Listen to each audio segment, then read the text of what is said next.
The cold metal chair pressed against Taman's back as he slowly opened his eyes. His head throbbed with a dull pain, and his mouth tasted like rust. The room around him was bare, with smooth gray walls that seemed to absorb all light.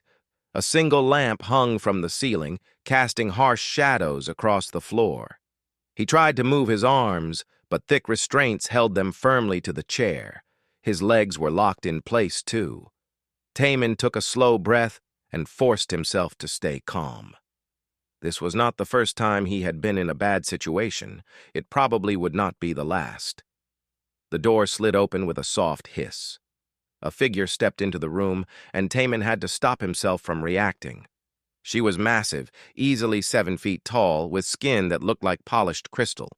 Her body reflected the light in strange ways, creating patterns that seemed to shift and move.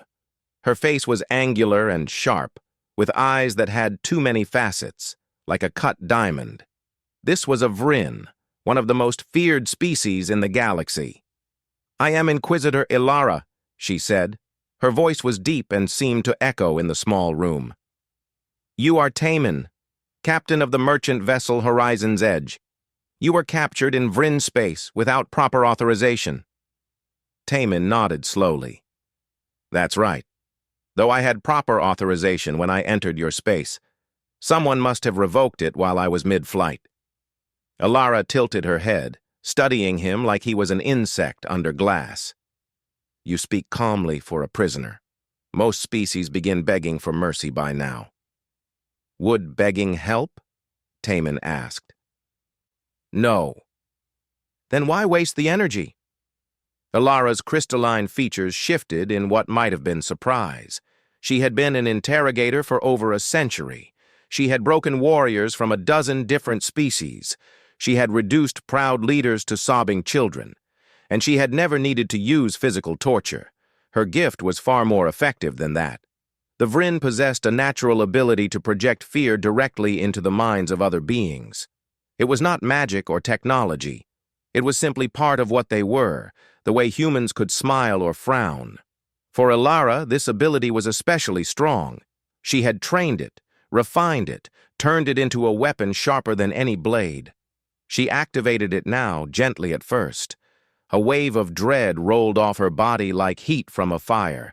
Most species would have started trembling at this level. Their hearts would race. Sweat would bead on their skin. They would feel a nameless terror creeping up their spine. Taman sat still. His breathing remained steady. His eyes stayed locked on hers. Ilara increased the intensity. Now the fear was targeted, specific. She projected images of death, of pain, of loss. She made Taman feel as if he was falling from a great height, as if cold water was filling his lungs, as if something terrible was about to happen and he could not stop it. This level had driven soldiers mad. It had made assassins betray their own families. Taman's jaw tightened slightly. A small muscle twitched near his left eye, but he did not look away. He did not cry out. His breathing stayed controlled, deep and even. Ilara stepped closer, her confusion growing into something close to alarm. She pushed harder, flooding the room with terror so thick it seemed to press against the walls. Every instinct, every primal fear that lived in the deep parts of the brain, she pulled them all to the surface at once. Death, isolation, meaninglessness, the end of everything. Taman's hands gripped the armrests of the chair. His knuckles turned white. A drop of sweat ran down his temple, but his eyes never wavered. And after a moment, he spoke. "Are you done?" Ilara stepped back as if she had been struck. In all her years, across all the worlds she had visited, no one had withstood her full power. No one. The strongest warriors had lasted perhaps 30 seconds before breaking. This human had endured nearly 2 minutes and was still coherent. "Why do you not tremble, human?" The question came out sharper than she intended, tinged with something she rarely felt. Uncertainty. Taman was quiet for a moment. Then he smiled, though it was a tired, sad smile. "Because I've already lived through worse than anything you can imagine." Impossible, Elara said. I showed you death itself. I made you feel every fear your species has ever known. Yes, Taman agreed. And it was unpleasant, but it was not worse than watching my parents die in the resource wars. It was not worse than holding my best friend as he bled out in a refugee camp. It was not worse than the 3 months I spent trapped in a collapsed building after the Tokyo earthquake, drinking rainwater and eating insects to survive. He met her eyes with a level gaze. You showed me fear. Humans live with fear. We wake up with it. We go to sleep with it. We carry it around like old luggage that we can never quite throw away. Your powers are strong, Inquisitor, but they are not new to us. Elara found herself taking another step back. This made no sense. Fear was universal. All living things feared death. All conscious beings feared pain and loss. It was the foundation of survival itself. How could one species be so familiar with it that her powers lost their edge? You are lying, she said, but her voice lacked conviction. Check your records, Taman suggested. Look up Earth, look up human history, then come back and tell me I'm lying. Elara stared at him for a long moment. Then she turned and walked out of the room without another word. The door sealed behind her with a soft click, leaving Taman alone in the gray chamber. Outside, Elara stood in the corridor, her crystalline hands trembling slightly. In over 100 years of service, she had never felt what she felt now. It was not fear, exactly. It was something more disturbing. It was doubt. She pulled up her wrist console and began searching the Vrin databases. She typed in one word: Earth. The results that appeared made her feel cold in a way she had never experienced before. War, genocide, plague, famine, disaster after disaster, stretching back thousands of years. Humans had not just survived these things. They had survived them over and over again, each generation facing fresh horrors that would have destroyed most species. And they kept going. They kept building, kept creating, kept moving forward. They did not do it because they were fearless. They did it despite being afraid. Elara closed the console and looked back at the sealed door. Inside that room sat a being who had stared into her eyes while she tried to break his mind, and he had asked if she was done, not with arrogance, not with bravado, with the weary patience of someone who had weathered far worse storms. For the first time in her long career, Inquisitor Elara felt something close to fear herself. Not fear of the human, fear of what humanity represented. Fear of what it meant that her greatest weapon was useless against them. She needed to understand. She needed to know how this was possible, and so she made a decision that would change everything. She would not simply interrogate this human. She would learn from him. She would discover what made his species different from all others. Even if it cost her everything she had ever believed about strength and power and fear. Elara spent 3 days locked in her private chamber, and for 3 days she barely slept. Her quarters were simple, designed for function rather than comfort. A sleeping platform, a desk, and a wall of screens that now displayed image after image from Earth's history. She watched until her eyes burned. She read until the words blurred together, and with each passing hour her understanding of the universe cracked a little more. The first file she opened was about something humans called the Holocaust. She watched footage, read survivor accounts, studied the numbers. 6 million dead. Systematic extermination based on nothing but identity. Elara had seen violence before. The Vrin had conquered 20-star systems. But this was different. This was violence inflicted by humans on other humans, with industrial efficiency and bureaucratic precision. And yet, the survivors had rebuilt. They had families. They created art and music and literature about their suffering. They did not simply forget. They remembered, taught their children to remember, built monuments to remembering. Why? Ilara whispered to the empty room. Why revisit the pain? She moved to the next file. World War I. World War II.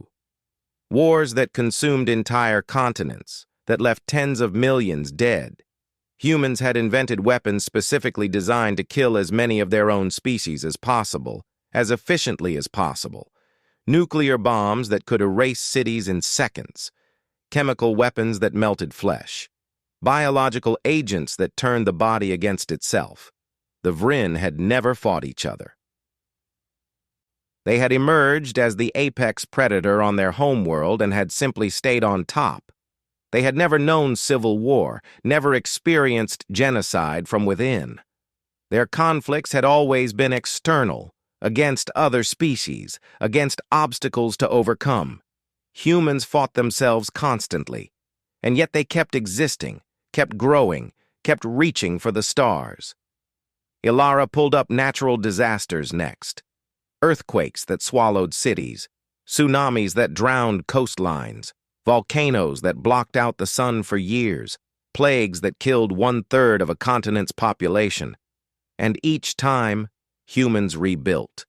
They buried their dead, mourned their losses, and started over. She found recordings of human music, songs written about suffering. She discovered books, thousands of books, about pain and loss and endurance. She read philosophy written by humans who had lived through unimaginable trauma and had spent their remaining years trying to explain how they survived. One philosopher caught her attention. His name was Viktor Frankl, and he had survived the Holocaust. He had written that humans could endure anything if they had a reason why. That meaning could be found even in suffering. That the last of human freedoms was the choice of how to respond to circumstances. Ilara read his words 3 times, then sat back in her chair, staring at nothing. On the 4th day, she returned to the interrogation chamber. But she came with a different purpose now. She had ordered the restraints removed. A simple table had been brought in with 2 chairs facing each other. Taemin sat on one side, rubbing his wrists where the metal had chafed the skin. "You look tired," he observed as she entered. Ilara sat down across from him. Up close, she could see the lines on his face, the gray starting to appear in his dark hair. He was young by Vryn standards, but humans aged faster. This man had perhaps 40 more years if he was lucky, and yet he did not seem afraid of his own mortality. "I have been studying your world," she said, "your history. And I do not understand how your species still exists. By all logic, humans should have gone extinct or descended into permanent madness. The trauma your people have experienced would have broken any other race I know." Taemin nodded slowly. "You're probably right. We should have broken. Many of us do break, actually. Depression, anxiety, trauma disorders. We have clinical names for all the ways humans crack under pressure. And still, we keep going." "How?" The question was genuine. Ilara needed to know. "We tell stories," Taemin said. He leaned forward slightly, his hands folded on the table. "When something terrible happens, we make art about it. We write songs, paint pictures, create films. We turn our worst moments into lessons. We share them with our children, not to traumatize them, but to prepare them, to show them that others have survived before." "This seems cruel." "Maybe. Or maybe it's the kindest thing we can do. If you know that others have suffered and endured, then when suffering comes to you, you know you're not alone. You know it's possible to survive it." Ilara processed this. The Vryn did not dwell on negative experiences.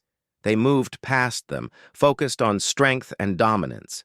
Weakness was to be eliminated, not examined. "What stories do you tell?" Taemin thought for a moment. "There's an old Greek myth about a man named Sisyphus. The gods punished him by making him push a boulder up a mountain, and every time he reached the top, it would roll back down. He had to do this forever. An eternal, meaningless task. This is a story meant to inspire? Ilara could not hide her disbelief. The philosopher Camus wrote about Sisyphus. He said we must imagine him happy. Because even in that futile task, Sisyphus has a choice. He can choose how he thinks about the boulder. He can choose to find meaning in the push itself, not in reaching the top. The struggle itself is enough. That makes no sense, doesn't it? You tried to break me with fear. But I've been pushing my own boulders my whole life. Fear is just another one. I can't make it disappear, but I can choose to keep pushing anyway. The door opened before Ilara could respond. Commander Bora entered, her crystalline armor gleaming in the harsh light. She was taller than Ilara, broader, with decorations marking her as a high-ranking military officer. Inquisitor, I have been reviewing your activities, Bora said without preamble. You have spent 4 days on a single prisoner. This is unacceptable. Execute him and move on to the next subject. Ilara stood, facing her superior. I cannot do that. Cannot? Or will not? Both. Commander, I do not believe you understand what we are dealing with. This species is different. Our standard methods do not work on them. Bora's faceted eyes glittered with something like amusement. Because your fear trick failed? Perhaps you are losing your touch, Inquisitor. I will have him executed myself. No. Ilara moved between Bora and Taman. I am not finished with him. The temperature in the room seemed to drop. Bora stepped closer, looming over Ilara. You dare refuse my order? I dare suggest that killing this human before we understand him would be a strategic mistake. There are billions of them out there, Commander. If we cannot break one, how do you propose we control billions? Bora stared at her for a long moment. Then she turned to Taman, who had remained seated and quiet during the exchange. Human, do you fear death? Yes, Taman answered simply. And yet you sit calmly, while we discuss executing you. Being afraid doesn't mean I have to show it. Fear is private. What I do about it is my choice. Bora made a sound that might have been a laugh. You are either very brave or very stupid. I have not decided which. She turned back to Ilara. You have 7 more days. If you have not extracted useful intelligence by then, I will execute him myself, and we will discuss your continued service to the Empire. She left without waiting for a response. The door sealed behind her with a heavy thud. Ilara sat back down, feeling something she had not experienced in decades, fear for her own future. She had just defied a direct order from a superior officer. The consequences could be severe. That was risky, Taman said quietly. Why did you do it? Because I need to understand, Ilara admitted. You said humans live with fear, that you carry it like old luggage. I need to understand how that is possible, how you function while being constantly afraid. It's simple, really. We don't have a choice. Fear is part of the human condition, so we learn to work with it instead of against it. We acknowledge it, we talk about it, we help each other manage it. No human survives alone, Inquisitor. We carry each other. Ilara looked at this small, fragile being across from her. His species lived such short lives on a violent world that had tried to kill them in countless ways. And somehow, they had turned that suffering into strength. She needed to see more. She needed to meet more humans. And she needed to understand before time ran out. The room had changed. Ilara had ordered furniture brought in, real furniture instead of interrogation equipment. 2 comfortable chairs now faced each other across a low table. There was even a window, though it looked out onto the black void of space rather than anything comforting. Taman sat in one of the chairs, holding a cup of something warm. Real tea imported from Earth at Ilara's request. She had learned that humans found comfort in small rituals, in familiar tastes and smells. These things helped them manage their fear. Tell me more stories, Ilara said. She sat across from him, leaning forward with an intensity that might have seemed threatening if not for her genuine curiosity. Taman sipped his tea slowly, gathering his thoughts. What kind of stories do you want to hear? The ones that humans tell themselves to survive. You mentioned myths. Tell me more. All right. There's a story from Greek mythology about Prometheus. He was a titan who stole fire from the gods and gave it to humans. As punishment, Zeus had him chained to a rock where an eagle would eat his liver every day. But Prometheus could not die, so his liver would grow back each night, and the torture would start again the next morning. Ilara's crystalline features shifted in what might have been discussed. This is a children's story? It's taught in schools, yes. The point isn't the torture. The point is that Prometheus knew the punishment before he stole the fire. He knew exactly what would happen to him, and he did it anyway because he believed humans deserved the gift of fire, the gift of knowledge and progress. He chose eternal suffering for beings he did not even know? Exactly. And humans remember him as a hero, not a fool. We celebrate the choice to endure suffering for a greater purpose. We teach our children that some things are worth the pain. Ilara sat back in her chair, processing this. The Vryn avoided suffering at all costs. They built their entire society around minimizing risk and maximizing comfort. The idea of choosing pain was alien to them. Another one, she said. Tell me another story. There's a religious text, the Book of Job. A man who had everything, wealth, family, health, then he lost it all. His children died. His wealth was destroyed. His body was covered in painful sores. His friends told him he must have done something to deserve this punishment, but Job refused to believe that. He questioned. He raged. He demanded answers from God. But he never gave up his faith that there was meaning somewhere, even if he could not see it. And the point of this story? That suffering doesn't have to have a reason to be endured, that questioning is allowed, that you can be angry and afraid and still keep going. You don't have to pretend everything is fine. Ilara was quiet for a long time, staring out the window at the stars. Finally, she spoke. I want you to meet someone. She activated her communication device. Bring the other human to meeting room 7. Taman set down his tea. There's another human here? Yes. We rescued him from a slave operation 3 months ago. He had been working in a mining facility for 3 years. The conditions were brutal. The psychological torture was extensive. We expected him to be catatonic when we found him. But he wasn't. No, he was trying to organize an escape. The door opened, and 2 guards entered with a smaller figure between them.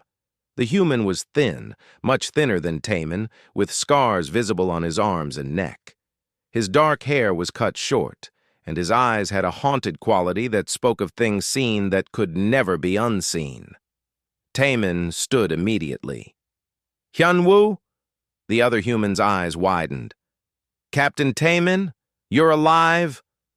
The guards released Hyunwoo, and the 2 humans embraced. Ilara watched, fascinated. She had seen affection between individuals before, but this was different. This was recognition of shared trauma, shared survival. I thought you died in the raid, Taman said, pulling back to look at his former crew member. We searched for weeks. They took me to the mines. I tried to escape so many times. Hyunwoo's voice was rough, like he had not used it much recently. I tried to give up too, but I couldn't. Something in me just kept going. They sat down together, and Ilara noted how they positioned themselves. Close, but not crowding, able to see each other clearly. It was the behavior of beings who had learned to find safety in each other's presence. Hyunwoo, Ilara said gently, I would like to conduct the same test I used on Captain Taman. Is that acceptable to you? Hyunwoo looked at Taman, who nodded slightly. It's not pleasant, but it won't harm you physically. All right, Hyunwoo agreed, his voice barely above a whisper. Ilara activated her fear projection, but she kept it gentle this time. She did not want to hurt this clearly traumatized being. She simply wanted to observe. The effect was immediate, but not what she expected. Hyunwoo's breathing quickened. His hands gripped the armrests of his chair. Sweat appeared on his forehead. But he did not close his eyes. He did not look away. And after about 30 seconds, his breathing began to slow again. He was regulating himself, using some internal technique she could not see. "You can feel it," Ilara observed. "Yes," Hyunwoo said through clenched teeth. "But it's not worse than the nightmares I already have. It's just different." Ilara stopped the projection. Hyunwoo slumped slightly in his chair, and Taemin immediately placed a hand on his shoulder. The contact seemed to help. After a moment, Hyunwoo straightened up again. "How do you do that?" Ilara asked. "You were clearly terrified. Your body showed all the signs of extreme fear, and yet you remained functional." "Practice," Hyunwoo said simply. 3 years of being afraid every single day. You either learn to function while scared, or you don't survive. But you should have broken. The psychological stress alone—" "I did break," Hyunwoo interrupted. "Many times. I had days where I couldn't move, couldn't think, could barely breathe. But other prisoners helped me. They gave me food when I couldn't get up. They covered for me when I couldn't work. And when they broke, I helped them. We took turns being strong." Taemin nodded. "That's the part you don't understand, Inquisitor. Humans aren't strong as individuals. We're strong as a species because we refuse to let each other fall. When one person can't carry their fear anymore, others carry it for them until they can manage again." Ilara stood and walked to the window. This concept troubled her deeply. The Vryn prized individual strength. Weakness was shameful, something to hide. If you could not handle your burdens alone, you did not deserve to carry them at all. But humans had built their entire civilization on the opposite principle. They shared their burdens. They spoke openly about their fears, their failures, their pain. They created systems to help each other, institutions designed specifically to support those who were struggling. "Your species should be weak," she said, still looking out at the stars. "By our standards, by the standards of every successful species in the galaxy, you should be weak. You acknowledge fear. You accept help. You admit when you are struggling." "And yet we survived Earth," Taemin said. "A planet that tried very hard to kill us. We survived ourselves, which is harder. And we made it to the stars despite all of that." Ilara turned back to face them. "I need to ask you both something. When I project fear at you, you feel it. But it does not control you. Why?" Taemin and Hyunwoo looked at each other. Some unspoken communication passed between them. Then Taemin spoke. "Because we're already afraid. Your projection just adds to something that's always there. It's like trying to make a wet person wetter by throwing a cup of water at them. Sure, they get a bit more wet, but the change isn't that dramatic. You live in constant fear?" Ilara could not hide her horror at the idea. "Not constant," Hyunwoo corrected, "but frequent. Always possible. Fear is part of human consciousness. We're aware of our own mortality from a young age. We know things can go wrong. We know people we love will die. We know we will die. That knowledge never goes away. We just learn to live with it." "That sounds like torture." "Sometimes it is," Taemin admitted. "Humans struggle with anxiety, with depression, with the weight of knowing too much about how fragile everything is. But we also have joy. We have love. We have hope. The fear doesn't cancel those things out. They all exist together." Ilara sat back down, feeling a weariness she had never known before. She was beginning to understand, and the understanding was changing her. She could never see strength the same way again. She could never look at the Vryn Empire's methods without questioning them. "One more thing," she said. "When I tested you, Captain Taemin, you said you had lived through worse. What did you mean?" Taemin's expression grew distant. I was 16 during the resource wars. My parents died in the initial bombings. I watched my father burn. I held my mother as she died from radiation poisoning. I survived in the ruins for months, drinking contaminated water, eating whatever I could find. I got sick. I wanted to die. But other survivors found me. They gave me medicine, food, a reason to keep going. And when I got better, I did the same for others. He met Alara's eyes. Your fear projection showed me death and loss. But those aren't abstract concepts to me. I've lived them. They're part of my history, part of who I am. You can't scare me with my own past, Inquisitor. I've already made peace with it. Outside the window, stars burned in the eternal dark. And inside the room, Alara felt something fundamental shift in her understanding of the universe. The alarm woke Alara from a restless sleep. Red lights flashed in her quarters as the station's defense systems activated. She pulled on her armor and rushed to the command center, her mind already racing through possibilities. A meteor strike? A system malfunction? The truth was far worse. Commander Bora stood at the center of the command room surrounded by holographic displays. Each one showed a different angle of the same thing. 20 human ships emerging from faster-than-light travel at the edge of the system. They were smaller than the Vryn vessels, their designs looking almost primitive by galactic standards. But there were 20 of them, and they were moving with purpose toward the station.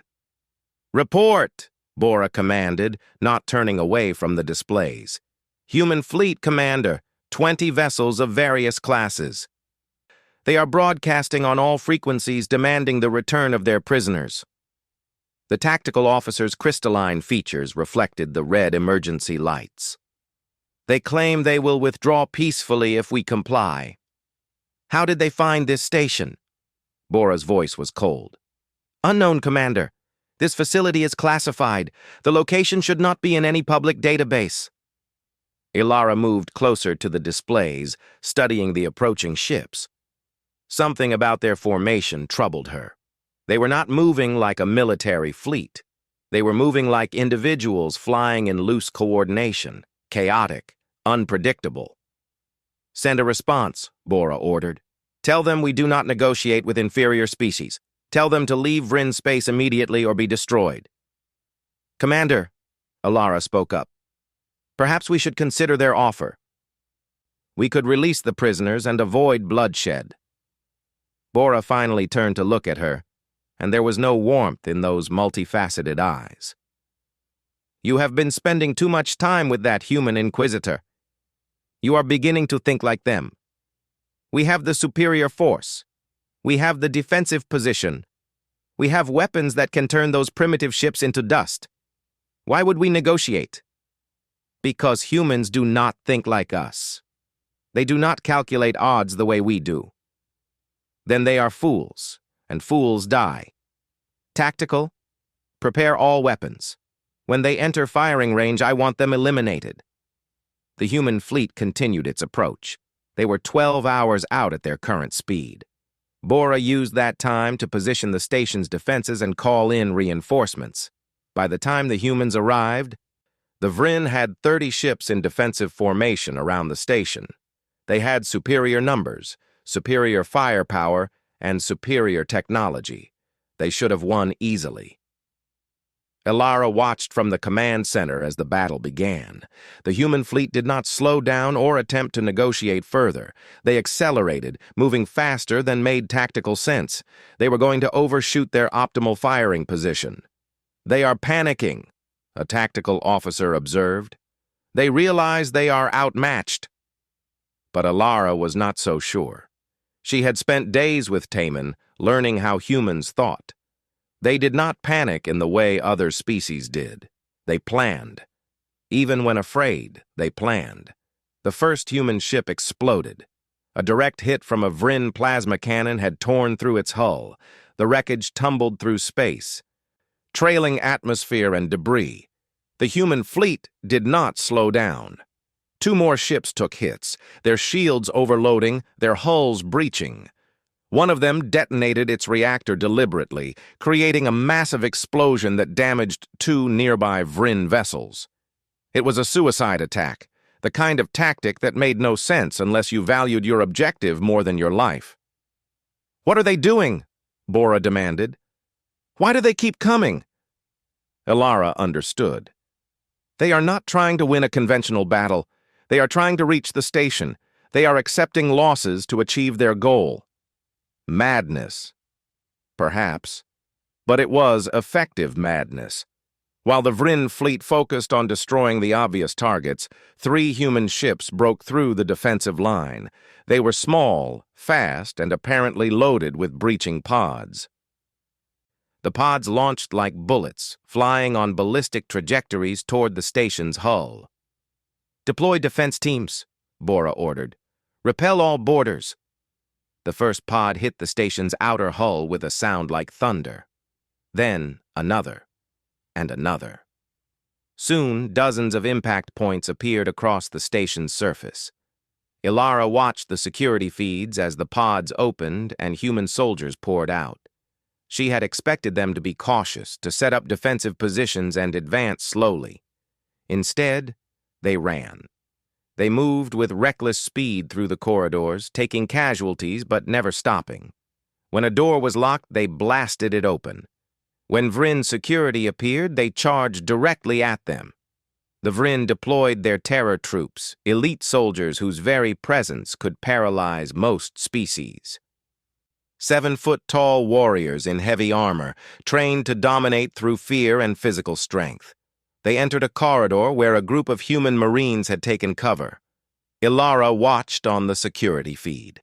She saw the moment when the terror troops activated their fear projection. She saw the human Marines react. They were clearly affected. Their movements became jerky.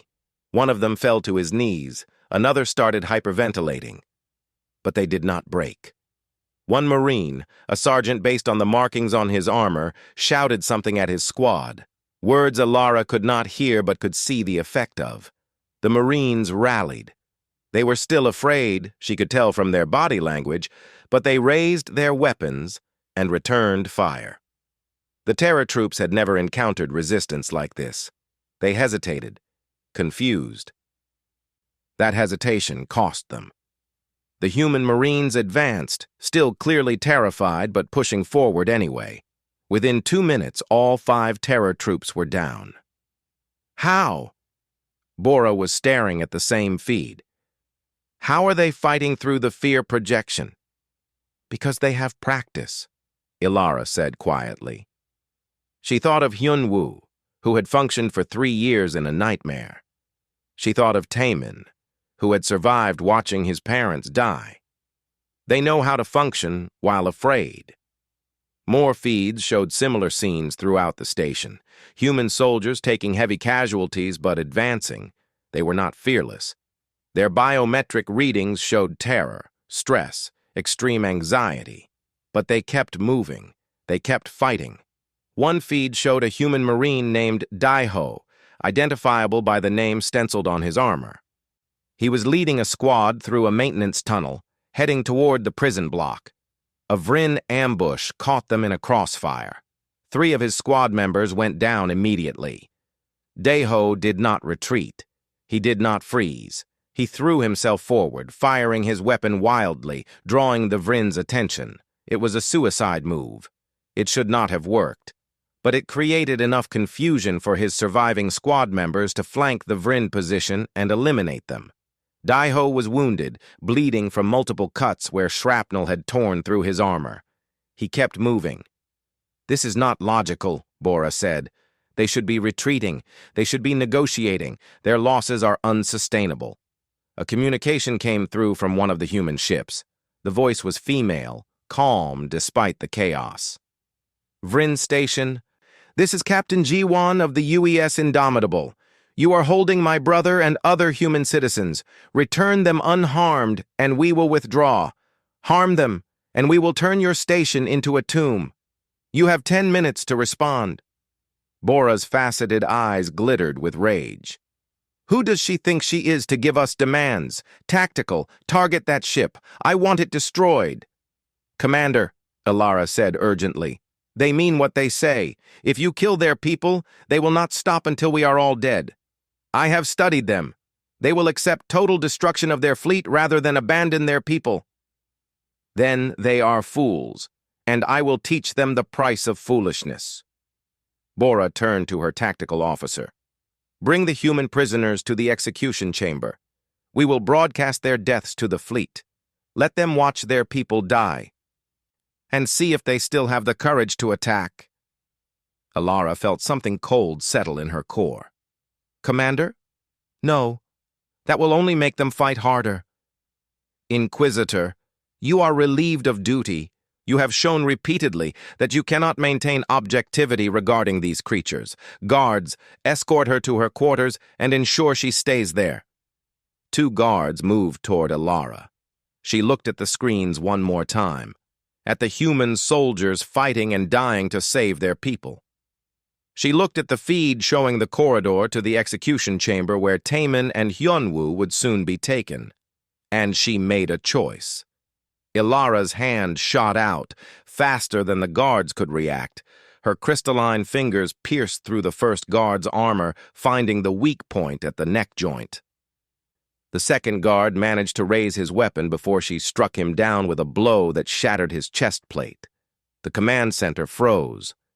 Every officer stared at her in shock. Inquisitor, Bora said slowly. What have you done? What I should have done days ago. Ilara moved toward the exit. I will not allow innocent beings to be executed for political theater. Stop her! But Ilara was already running, faster than most Vryn, fueled by a certainty she had never felt before.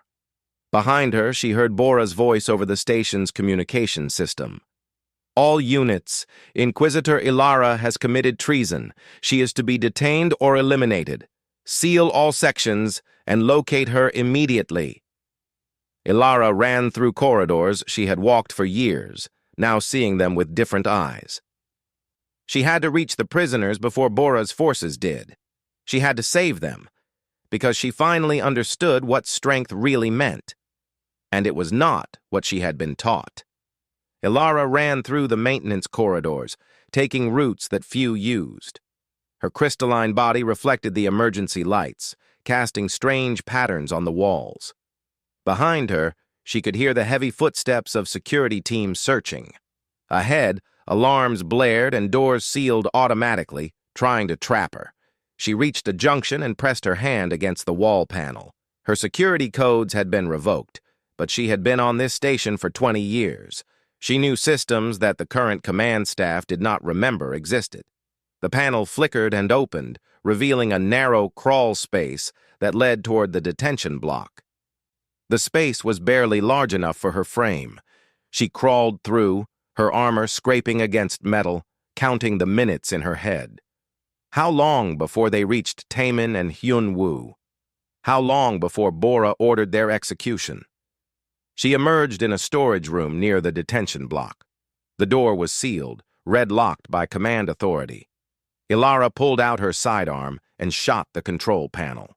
Sparks flew, the door's systems failed, and it slid partially open. She squeezed through. 2 guards stood outside the cell where the humans were kept. They saw her and raised their weapons. Inquisitor, stand down. You are under arrest by order of Commander Bora. I am sorry, Ilara said, and she meant it. These were her colleagues, beings she had worked beside for years. But they were between her and something she now understood was more important than orders. She moved. Her combat training was old but deeply ingrained. The first guard went down with a strike to his neural cluster. The second managed to fire a shot that grazed her shoulder before she disabled him. The wound burned, but she ignored it. The cell door required biometric authorization. Ilara placed her hand on the scanner, then her eye to the reader. For a moment, nothing happened. Then the system processed her identity and decided that an Inquisitor's authority still held weight, even a traitorous one. The door opened.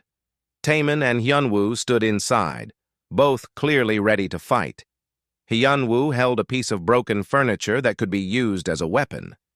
Taemin had positioned himself near the door, ready to attack whoever entered. They both froze when they saw Ilara, her armor scorched, her shoulder bleeding crystalline fluid that looked like liquid light. "You are here to kill us," Taemin said. It was not a question. "I am here to save you. We need to move, now." "Why would you do that?" Hyunwoo asked, still gripping his makeshift weapon. "Because I finally understand. And because your sister is currently fighting to reach you, and she deserves to not have made that sacrifice for nothing." Ilara gestured urgently toward the corridor. "Debate later. Run now." Taemin studied her for one more second, then nodded. "Lead the way." They ran through the corridors together.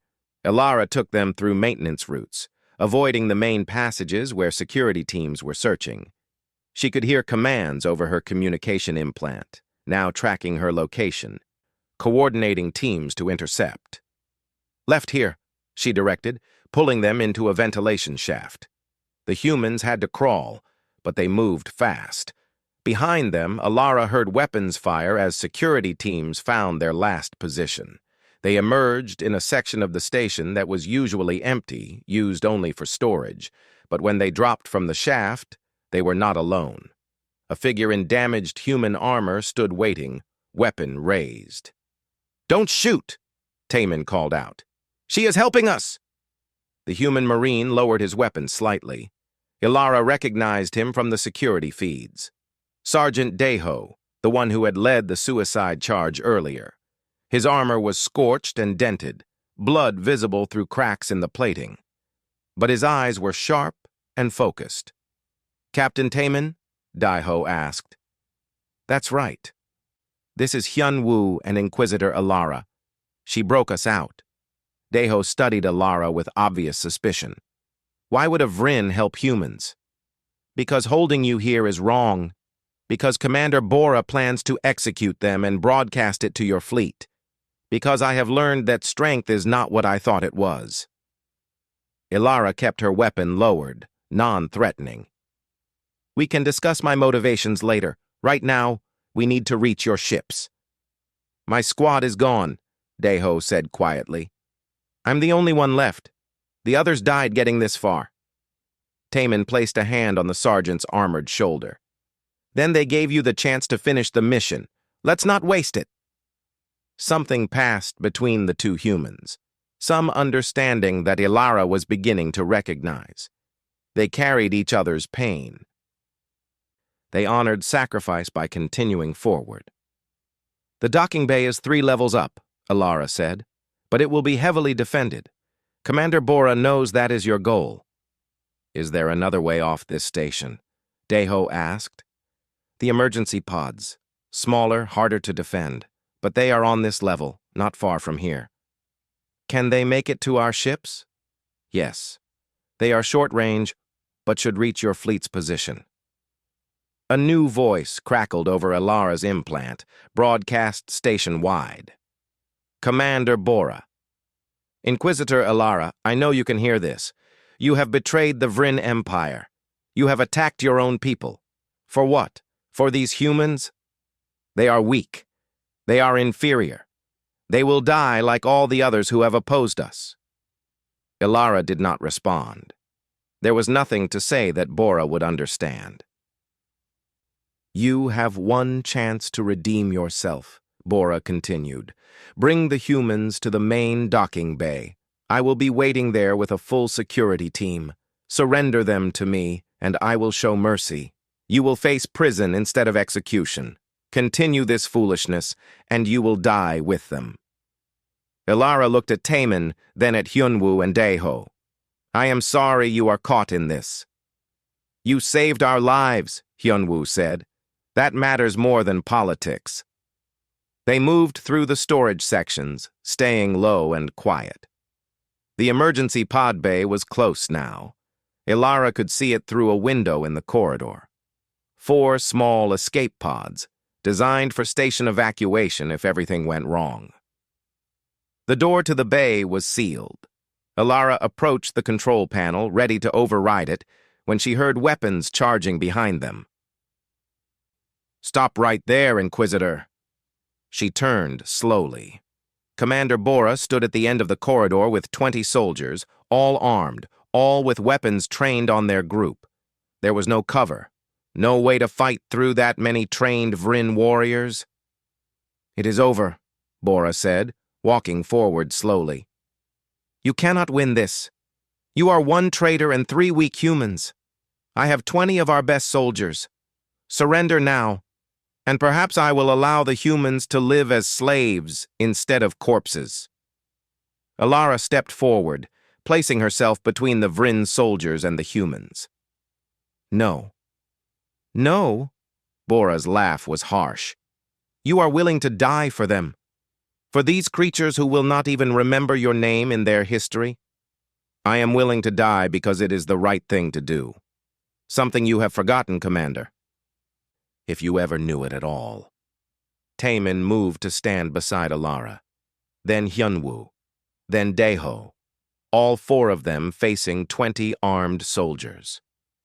"They are influencing you," Bora said. "The humans have some technique, some psychological weapon. It is the only explanation for your behavior." "No weapon," Taemin said calmly. "Just a different way of seeing the world. You measure strength by the fear you create in others. We measure it by the fear we overcome in ourselves. Philosophy will not stop plasma bolts, human." "Maybe not, but it is enough to make her question you. And questioning is the first step to change." Bora raised her hand, signaling her soldiers to prepare to fire. "Last chance, Inquisitor. Step aside." Ilara activated her fear projection, but not directed at the humans behind her. She turned it on Bora and her soldiers, flooding the corridor with terror. It was a desperate move. Vryn were more resistant to the projection than other species, but not completely immune. The soldiers wavered. Their weapons dipped slightly. In that moment of confusion, Daeho moved. He fired his weapon at the corridor's lighting system. The shots hit and the lights exploded, plunging everything into darkness. Ilara grabbed Taemin's arm, pulled the humans toward the emergency pod bay door. She overrode the controls in the darkness, relying on memory and training. The door opened. They tumbled through just as lights began to come back online and weapons fire filled the corridor where they had been standing. "Get in the pods," Ilara ordered. 2 per pod. "What about you?" Taemin asked. "I will hold them off. Go." "No." Taemin grabbed her arm. "You said humans carry each other. That works both ways. We are not leaving you." More weapons fire struck the doorframe. Bora's voice called out, "Seal that bay! Do not let them launch!" Hyunwoo and Daeho climbed into one pod. Taemin pulled Ilara toward another. She could hear the locks engaging on the bay doors. In 30 seconds, the pods would be trapped, unable to launch. They sealed themselves inside the small pod. Taemin hit the launch sequence. Nothing happened. "The bay doors are locked," Ilara said. Taemin studied the controls, then made a decision that Ilara recognized as completely human. He overrode the safety protocols and redirected all power to the pod's emergency thrusters. "Hold on to something!" The pod launched with explosive force, tearing through the bay doors. Metal screamed. Alarms wailed. And then they were in space, tumbling away from the station, toward the waiting human fleet. The escape pod tumbled through space, its emergency stabilizers struggling to correct their wild trajectory. Through the small viewport, Ilara could see the station receding, weapons fire lancing out from its defensive positions. The human fleet was moving in, trying to provide cover for the escaping pods. Inside the cramped pod, Taemin worked the controls while Ilara treated her shoulder wound with medical supplies from the emergency kit. The crystalline fluid had stopped leaking, but the pain was intense. She had never been wounded in combat before. The sensation was new and unpleasant. "We have incoming," Taemin said, his voice tight. 3 Vryn fighters. They are targeting us. Can we reach your fleet in time? Maybe. If they do not shoot us down first. He pushed the pod's thrusters to maximum, but the small craft was never designed for combat evasion. They were a slow, easy target. Ilara watched the fighters close in. She recognized their attack pattern. These were elite pilots trained to eliminate targets efficiently. The first fighter lined up its shot. She could see the weapons charging through the viewport. Then space filled with light, not from the Vryn fighter, but from beside it. A human ship, one of the smaller corvettes, had positioned itself between the pod and the attackers. It was an insane move. The corvette was outmatched by 3 fighters, but it bought them time. "Your people sacrifice themselves easily," Ilara observed. It was not a criticism, just an observation that still puzzled her. "Not easily," Taman corrected, never taking his eyes off the controls. "We just value each other more than we fear death. That pilot knows that if we die, everything we learned dies with us. They are buying knowledge with their life." The corvette exploded under concentrated fire, but by then, 2 more human ships had moved into defensive positions. The pod crossed into the protective envelope of the human fleet. The Vryn fighters broke off, unwilling to penetrate deeper into enemy formation. They docked with a larger human vessel, the Indomitable. The pod door opened, and Ilara found herself looking at a dozen human faces, all armed, all watching her with suspicion. She stepped out slowly, hands visible and empty. A woman pushed through the crowd. She looked like Taman, same eyes, same bone structure. She threw her arms around him, and Ilara saw tears on her face. Captain Jiwan, she realized, his sister. "You stupid idiot," Jiwan said into her brother's shoulder. "I thought you were dead." "I am harder to kill than I look," Taman replied, holding her tightly. After a moment, Jiwan pulled back and her eyes fixed on Ilara. "You are Vryn. My brother is with you willingly." "She saved us," Taman said quickly. "Ilara betrayed her own people to get us out. Bora was going to execute us." Jiwan studied Ilara with an intensity that reminded her of interrogations. "Why would you do that?" "Because I learned that I was wrong about what strength means, and because executing prisoners is not justice. It is cruelty. Many Vryn believe differently." "Yes, which is why I can never go back to them." Jiwan nodded slowly. "Understood. You will be treated as a refugee until we determine your status." She turned to her crew. "Get them to medical, and someone tell me the status of that station. Are we continuing the attack?" "Negative, Captain," a tactical officer reported. "The station is powering up its main weapons. They have reinforcements arriving. If we continue, we will take heavy losses." Jiwan's jaw tightened. She looked like she wanted to order the attack anyway, to make the Vryn pay for taking her brother, but she was also a professional, and she understood the mathematics of warfare. "Signal the fleet. We are withdrawing." She turned back to Taman. "But this is not over. They attacked our ship, took our people. There will be a response." "Wait," Ilara said. All eyes turned to her. "Before you respond, before more beings die, let me try something. Let me speak to Commander Bora. Let me try to make her understand." "Why would she listen to a traitor?" Jiwan asked. "She might not, but I have to try. Your species values attempting peace before choosing war, correct? Let me attempt peace." Jiwan looked at Taman, who nodded. "She is right. We should try." A communication link was established with the station. Commander Bora's face appeared on the screen, her crystalline features set in hard angles. When she saw Ilara, something like pain flickered across her expression before being replaced by cold anger. "Traitor," Bora said simply. "Commander, please listen. You do not have to continue this. Release the remaining human prisoners. Negotiate with Captain Jiwan. Avoid more bloodshed." "You dare give me orders? You, who have betrayed everything the Vryn stand for." "I betrayed nothing. I chose a different understanding of strength. And I am asking you to consider that perhaps the way we have always done things is not the only way. You spent too long with the humans. They broke you. No, they showed me what it means to be unbroken. Alara stepped closer to the screen. Commander, you rely on fear as your weapon.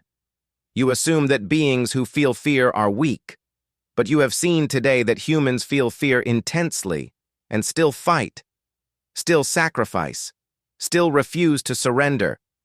They are abnormal, a damaged species. Or perhaps we are the damaged ones. Perhaps building an empire on making others afraid has made us forget what courage truly is. Taman stepped into view of the camera. Commander Bora, you have seen what humans will do to save each other. We lost ships today. Good people died getting to this point. And we will lose more if this continues. But we will not stop. We cannot stop. Because abandoning each other to fear is not something we are capable of. Then you will all die, Bora said. The Vryn Empire spans dozens of systems. We have fleets that could crush your entire species. Maybe. But the question is not, can you crush us? The question is, how many of your people will die in the process? And whether conquest is worth that cost. Taman paused. You called us weak. But we survived our own world, which tried to kill us in every way possible. We survived ourselves, which is harder. And we made it to the stars anyway. That is not weakness, Commander. That is resilience. An old woman's face appeared beside Taman's on the screen. Alara recognized her from the database. Council Elder Suhyun, one of humanity's senior diplomats. Her face was deeply lined, scarred, with eyes that had seen things no being should have to witness. Commander Bora, Suhyun said, her voice carrying authority. I am here to offer terms. Release all human prisoners currently in your custody. Pay reparations for the enslaved humans who died in your mining operations. Sign a non-aggression pact with humanity. In return, we withdraw our fleet and pursue no further military action. You are in no position to make demands, human. You have 20 damaged ships. We have reinforcements arriving hourly. True, but let me show you something. Suhyun gestured, and a new image appeared on the screen. It was footage from Earth's history. Wars, genocides, cities burning, plagues spreading, disasters of every kind. This is what humanity survived before we ever left our planet. We fought ourselves for 10,000 years. We developed weapons that could end all life on Earth. We used them. We recovered. We learned. More footage appeared.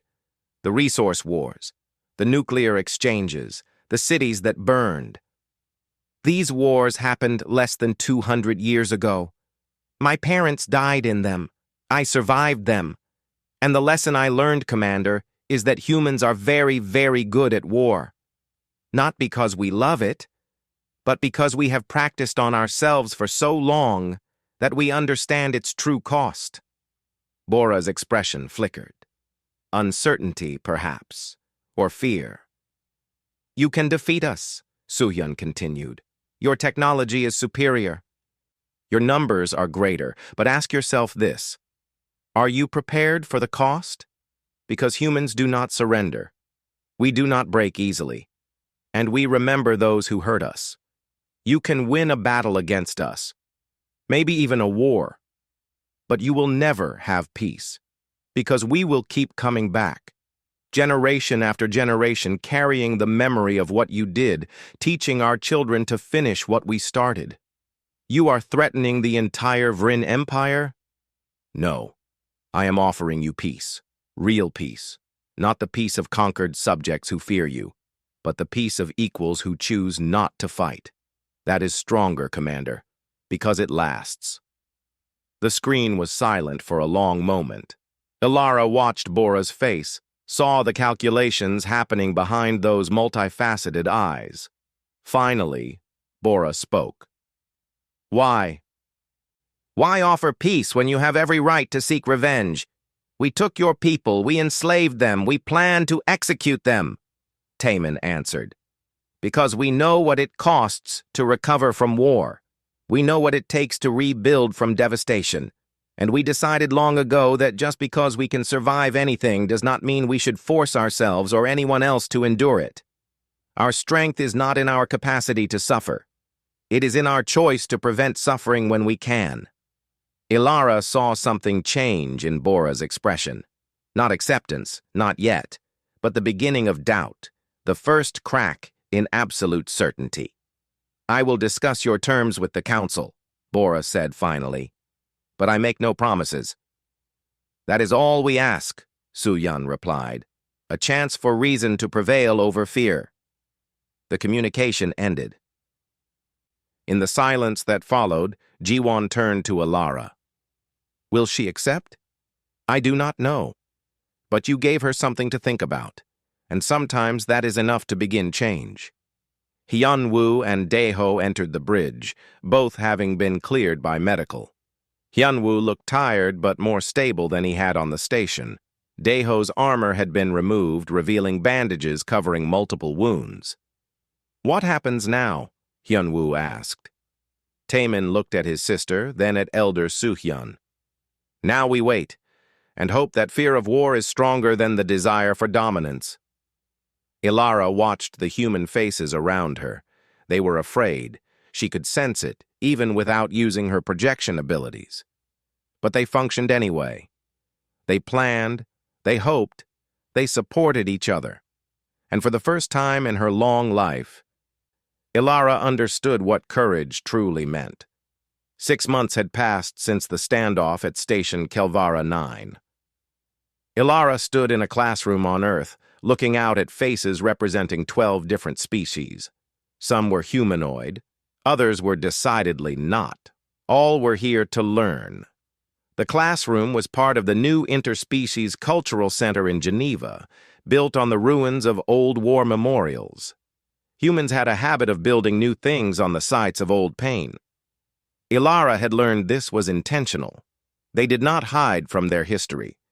They built on top of it. "Today we will discuss the nature of courage," Ilara began. Her standard was much better now after months of practice. "Many species define courage as the absence of fear. This is incorrect." A young Telkarian in the front row raised a manipulator appendage. "But Inquisitor, if you feel fear, how can you be brave?" "That is precisely the point. Courage is not feeling no fear. Courage is feeling fear and acting anyway." Ilara moved to the display screen behind her, bringing up images of human history. "Look at these images. Human soldiers in war, human doctors during plagues, human rescuers during natural disasters. Do you know what their biological readings showed?" The students waited. Terror. Absolute terror. Their hearts raced. Their breathing was rapid. Chemical fear responses flooded their bodies. They were physiologically terrified. And yet they performed their duties. They saved others. They kept going. A Vryn student, one of only 3 who had dared to come to Earth after the treaty, spoke up. "But we were taught that beings who feel fear are weak. That true strength comes from being above such base emotions." "I was taught the same thing," Ilara acknowledged. "I believed it for over a century. I was wrong." She pulled up a new image. It showed Taemin in the interrogation chamber, facing her fear projection. "This is Captain Taemin. I used my full power on him, powers that had broken thousands of beings. He felt every bit of that fear. But he did not break. Do you know why?" Silence. "Because he had already learned to live with fear. It was not new to him. It was not something he could be threatened with because it was already part of his daily experience. Humans call this fear management. They teach it to their children. They practice it constantly." Ilara moved through more slides showing human philosophical texts, therapy techniques, support systems. Other species try to eliminate fear. Humans accept it and build their lives around managing it. They create institutions specifically to help beings who are overwhelmed by fear. They write stories about people who were afraid but acted anyway. They celebrate this as their highest ideal. That seems exhausting, the Telkarian student observed. It is. Humans have higher rates of anxiety disorders than any other known species. Their brains are constantly preparing for potential threats. But this is also why they are so adaptable. Fear makes them cautious. Management of fear makes them capable. After class, Ilara walked through the halls of the center. The walls displayed art from multiple cultures, including several pieces by human artists who had survived the Vryn occupation. One painting showed a small figure standing against a storm, not defeating it, but enduring it. The title was simple: Still Here. She found Taemin in one of the gardens outside, drinking tea with Hyunwoo. Both men looked healthier than they had 6 months ago. Taemin had returned to merchant trading, but now his ships carried cultural exchange students rather than just cargo. Hyunwoo had put on weight, and his eyes had lost some of their haunted quality. "How was class?" Taemin asked, pouring tea for Ilara. She had learned to appreciate the ritual of it. Challenging. Many species still struggle with the concept that feeling fear is not weakness. It took our species thousands of years to figure that out too, Hyunwoo said. He smiled, but it was still a fragile thing. I am still figuring it out, honestly. Some days are harder than others. But you keep going, Ilara observed, because others kept me going when I could not. Now it is my turn to do the same for someone else. Hyunwoo had started working with alien refugees who had been enslaved or traumatized by various conflicts. He taught them human therapeutic techniques adapted for different biologies. The work was slow and difficult, but he persisted. Commander Bora appeared at the edge of the garden. She moved slowly, uncomfortable in this place where she was former enemy, now reluctant guest. The treaty had required exchanges of military observers. Bora had volunteered, though Ilara suspected she had been ordered rather than choosing freely. "Inquisitor," Bora said, then corrected herself. "Ilara, may I speak with you?" They walked together through the garden, while Taemin and Hyunwoo gave them space. Bora had lost weight in the past months. She looked diminished somehow, less certain of herself. "I have been studying," Bora said quietly, "reading human history as you suggested, watching their films, listening to their music. I am beginning to understand what you tried to tell me." "What do you understand?" "That strength is not what I thought. That making others fear you is hollow power. That real strength is—" She struggled for the words. "It is what remains when everything is taken from you. And humans have had everything taken from them repeatedly. And they remain." They stopped beside a memorial stone.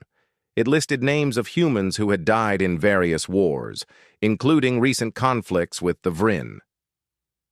Hundreds of names carved into black stone. "We lost 20 ships in the rescue operation," Bora said. "Thousands of crew members, for 2 prisoners. By any logical calculation, it was not worth it." "And yet they did it anyway," Ilara said. "Yes. Because humans do not calculate worth the way we do. They value each individual as irreplaceable. It is inefficient. It is illogical." Bora touched the stone gently. "It is also beautiful in a way I am only beginning to comprehend." Elder Soo-hyun joined them, moving slowly with the aid of a walking stick. She was ancient by human standards, nearly 90 years old. Her body was failing, but her mind remained sharp. "Commander Bora," Soo-hyun greeted, "I understand you have been assigned to the Joint Research Station." "Yes, Elder. I will be studying human resilience techniques to see if they can be adapted for Vryn use. It is humbling work. The best learning always is." Soo-hyun smiled. "I wanted to ask you something before you leave Earth. You experienced the standoff at the station.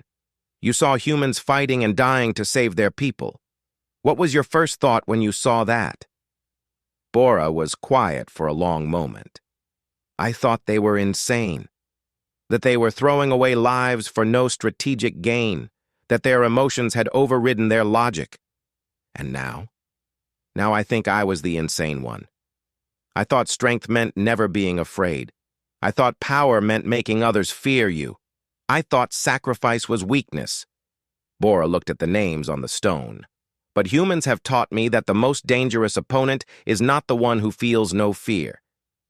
It is the one who knows fear intimately and acts despite it. That is wisdom, Soo-hyun said.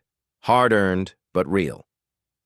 They walked together to the new research station's transport terminal. The facility was a joint operation between humans and Vryn, studying how to build resilience without requiring trauma. It was slow work, complicated by centuries of different evolutionary pressures. But it was happening. Taemin and Hyunwoo met them at the transport bay. Several other humans were there too, crew members loading supplies for the research station. Everyone worked together, human and Vryn side by side, still wary but beginning to trust. "Will you visit us at the station?" Taemin asked Alara. "When I can. My teaching schedule is demanding, but important. If one Vryn student learns what I learned, it will save thousands of future conflicts. And if they do not learn, then I keep teaching. That is what humans taught me. You do not give up just because the work is hard. You keep trying because the alternative is unacceptable." Hyunwoo embraced Alara, which still felt strange to her. Physical affection was not common among Vryn, but she had learned to accept it from humans. It meant something to them, this contact, this confirmation of connection. "Thank you," Hyunwoo said quietly, "for saving us, for choosing to be different. Thank you for showing me what different could be." Commander Bora boarded the transport, pausing at the entrance. "Inquisitor, Alara, I have one more question. When you turned on me at the station, when you chose to save the humans instead of obeying orders, were you afraid?" Alara considered this carefully. Terrified. I was betraying everything I had known for a century, attacking my own people, destroying my career and possibly my life. I was more afraid in that moment than I had been in my entire existence. "But you did it anyway." "Yes. Because I had learned from the best teachers." She looked at Taemin and Hyunwoo. "I learned that being afraid and acting despite fear is the definition of courage. And I learned that some things are worth the fear." The transport lifted off, carrying Bora and the supplies toward the research station in orbit. Alara watched it go, then returned to her work at the cultural center. In the evening, she sat in her small apartment and recorded a message to be added to the cultural center's archives. It would be shown to future students, beings from across the galaxy who came to learn about humanity. "My name is Alara, former Inquisitor of the Vryn Empire. I spent a century breaking beings with fear, believing that their terror proved my strength. I was wrong. Strength is not the absence of fear. Strength is not making others afraid. Strength is feeling fear and choosing to act anyway, to help others, to keep going despite the weight of worry and doubt." She paused, gathering her thoughts. Humans are not fearless. They are the opposite. They feel fear more intensely than most species I have encountered. But they have learned something that took me a century to understand. Fear is not an enemy to be conquered. It is a companion to be managed, a teacher to be learned from, a reminder of what matters enough to be afraid for. The question I was asked that changed everything was simple. "Why do you not tremble, human?" The answer shook my understanding of the universe. He trembled constantly. He just did not let the trembling stop him. And that made all the difference. To future students watching this, courage is not something you are born with. It is something you practice. It is the choice to keep going when everything in you wants to stop. It is helping others when you yourself are struggling. It is acknowledging fear and acting despite it. Humans taught me this, and I will spend the rest of my life teaching it to others. Because the galaxy needs to understand that strength is not domination. It is endurance. It is compassion. It is the choice to prevent suffering when you have the power to do so. Fear is not weakness. Courage is not fearlessness. Strength is not domination. These are the lessons humanity taught the galaxy, written in the scars of their own history. She ended the recording and looked out her window at the city below. Humans moved through their lives, carrying their fears, managing their anxieties, supporting each other through difficulty. They were not perfect. They struggled. They failed. They hurt. But they kept going. And now, thanks to them, Alara understood what it truly meant to be strong. Outside, the stars burned in the darkness, indifferent and eternal. But below them, beings of a dozen species learned to face their fears together. And that made all the difference.